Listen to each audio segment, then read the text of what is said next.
ഏവർക്കും പുതിയ വീഡിയോയിലേക്ക് സ്വാഗതം. Canon E470 എന്ന പ്രിൻ്ററിൻ്റെ ഡ്രൈവർ എങ്ങനെ ഡൗൺലോഡ് ചെയ്ത് ഇൻസ്റ്റാൾ ചെയ്ത് ഉപയോഗിക്കാമെന്നതിനെക്കുറിച്ചുള്ളൊരു വീഡിയോ ആണ്. വീഡിയോ കാണുന്നതിന് മുമ്പ് ചാനൽ ഒന്ന് സബ്സ്ക്രൈബ് ചെയ്യുക, ഫോളോ ചെയ്യുക, കമൻറ്റ് ചെയ്യുക, ഷെയർ ചെയ്യുക. നേരെ വീഡിയോയിലോട്ട് പോകാം.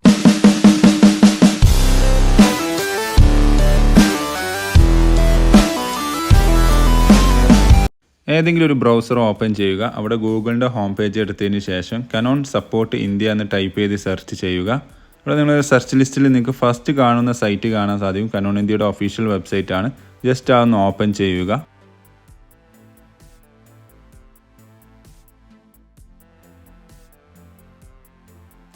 സൈറ്റ് ഓപ്പൺ ആയി വന്നു കഴിഞ്ഞാൽ ഇവിടെ നമുക്ക് ആദ്യം ചെയ്യാൻ ഇവിടെ സെർച്ച് ബൈ മോഡൽ നെയിം എന്നുള്ളൊരു ഓപ്ഷൻ കാണാൻ സാധിക്കും. ജസ്റ്റ് അവിടെ ക്ലിക്ക് ചെയ്തിട്ട് നമ്മുടെ പ്രിൻ്ററിൻ്റെ മോഡൽ ഇവിടെ ടൈപ്പ് ചെയ്ത് കൊടുക്കുക.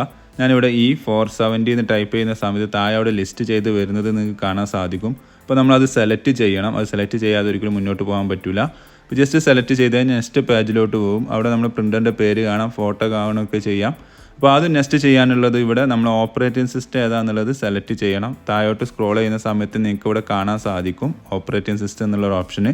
ജസ്റ്റ് അതൊന്ന് ക്ലിക്ക് ചെയ്യുന്നു. അതിൽ കുറേ വിൻഡോസിൻ്റെയും മാക്കിൻ്റെയും വെർഷൻസ് എല്ലാം കാണാൻ സാധിക്കുന്നതാണ്.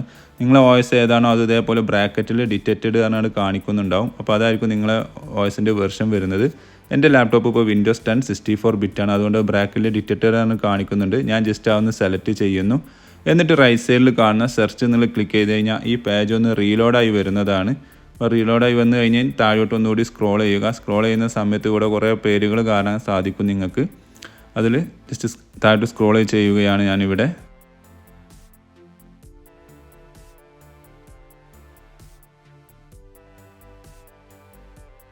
അതിൽ ഏറ്റവും സൈസ് കൂടിയ ഫയൽ ഏതാണോ അത് ഡൗൺലോഡ് ചെയ്യുക. ഇവിടെ നിങ്ങൾക്ക് കാണാൻ സാധിക്കും ഇത് ലാസ്റ്റിൽ കാണുന്ന ഒരു ഫയൽ 68 MB ഉണ്ട്. അത് ജസ്റ്റ് ക്ലിക്ക് ചെയ്യുന്നു. അപ്പോൾ നെക്സ്റ്റ് പേജിലോട്ട് പോകും. അവിടെ അവിടെ ഡൗൺലോഡ് എന്നുള്ള ഓപ്ഷൻ ക്ലിക്ക് ചെയ്യുന്നതോടുകൂടി നമുക്ക് ആവശ്യമുള്ള ഫയൽ ഡൗൺലോഡിങ് ആവുന്നതാണ്.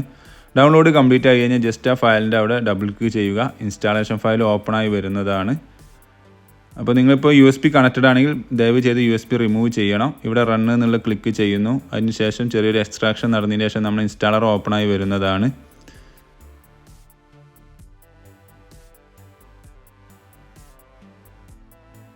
ഇവിടെ നെക്സ്റ്റ് എന്നുള്ള ക്ലിക്ക് ചെയ്യുന്നു.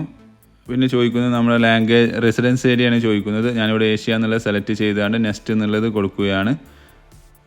ഓക്കെ, ഇവിടെ പിന്നെ യെസ് എന്നുള്ള ക്ലിക്ക് ചെയ്യുന്നു. അപ്പോൾ ചെറിയൊരു ഇൻസ്റ്റാളിങ് നടന്നുകൊണ്ടിരിക്കുകയാണ്. ഇൻസ്റ്റാളിങ് കംപ്ലീറ്റ് ആയി കഴിഞ്ഞാൽ നമ്മോട് കണക്ഷൻ മെത്തേഡ് ചോദിക്കുന്നതാണ്. അപ്പോൾ ഞാൻ ഈ വീഡിയോയിൽ നിങ്ങൾക്ക് പരിചയപ്പെടുത്തി തരുന്നത് USB കണക്ഷൻ വഴിയുള്ളതാണ്. അപ്പോൾ ജസ്റ്റ് രണ്ടാമത് കാണുന്ന USB എന്നുള്ളത് സെലക്ട് ചെയ്യുകയാണ്. എന്നിട്ട് നെക്സ്റ്റ് എന്നുള്ള ക്ലിക്ക് ചെയ്യുന്നു. ഈ സമയത്തും ചെറിയൊരു ഇൻസ്റ്റാളിങ് അല്ലെങ്കിൽ ചെറിയൊരു അപ്ഡേഷൻ നടക്കുന്നതാണ്. അത് നടന്നതിന് ശേഷം നമ്മോട് USB കേബിൾ കണക്ട് ചെയ്യാനാണ് പറയുന്നത്. ഈ സമയത്ത് മാത്രമേ കമ്പ്യൂട്ടറും പ്രിൻ്ററും നമ്മൾ USB കേബിൾ കണക്ട് ചെയ്യാൻ പാടുള്ളൂ. അപ്പോൾ ഞാൻ ഈ പ്രിൻ്ററിൻ്റെ കൂടെ കിട്ടിയ കേബിൾ ഞാൻ എടുത്തിട്ടുണ്ട്. അത് എൻ്റെ ഒരു ലാപ്ടോപ്പിൻ്റെ ഒരു ഭാഗത്തും മറു സൈഡ് പ്രിൻ്ററിൻ്റെ അവിടെയും കണക്ട് ചെയ്തിട്ടുണ്ട്. കണക്ട് ചെയ്ത് കുറച്ച് നേരം വെയിറ്റ് ചെയ്ത് കഴിഞ്ഞാൽ ഇൻസ്റ്റാളേഷൻ സക്സസ്ഫുള്ളി എന്നുള്ള മെസ്സേജ് വരുന്നതാണ്. നിങ്ങൾക്ക് ഇവിടെ വീഡിയോയിൽ കാണാൻ സാധിക്കും. അപ്പോൾ നമ്മൾ ഇൻസ്റ്റാളേഷൻ പ്രോസസ്സ് ഏകദേശം കംപ്ലീറ്റ് ആയിട്ടുണ്ട്. ഇനി നിങ്ങൾക്ക് ഏതെങ്കിലും ഫയൽ ഓപ്പൺ ആക്കിയിട്ട് അല്ലെങ്കിൽ നിങ്ങൾ ബില്ലിംഗ് സോഫ്റ്റ്വെയർ ഓപ്പൺ ചെയ്തിട്ട് പ്രിൻറ്റ് ചെയ്യാവുന്നതാണ്. ഞാനിപ്പോൾ ഇവിടെ സാമ്പിളിന് വേണ്ടി ചെറിയ ടെസ്റ്റ് പേജ് പ്രിൻറ്റ് കൊടുക്കാൻ പോവുകയാണ്. അത് ഞാൻ കൺട്രോൾ പാനൽ ഓപ്പൺ ചെയ്തു. അതിൽ ഡിവൈസസ് ആൻഡ് പ്രിൻറ്റേഴ്സ് പോയിട്ട് ജസ്റ്റ് ടെസ്റ്റ് പേജ് കൊടുത്തിട്ടുണ്ട്. എന്തെങ്കിലും ഇഷ്യൂ ഉണ്ടെങ്കിൽ ജസ്റ്റ് സിസ്റ്റം ഒന്ന് റീസ്റ്റാർട്ട് ചെയ്യുക. അപ്പോൾ പ്രോബ്ലം ഏകദേശം സോൾവ് ആവുന്നതാണ്. ഇതേപോലെ കൂടുതൽ വിവരങ്ങൾക്ക് വേണ്ടി ചാനൽ സബ്സ്ക്രൈബ് ചെയ്യുക, ഫോളോ ചെയ്യുക, കമൻറ്റ് ചെയ്യുക, ഷെയർ ചെയ്യുക. Thank you for watching my video.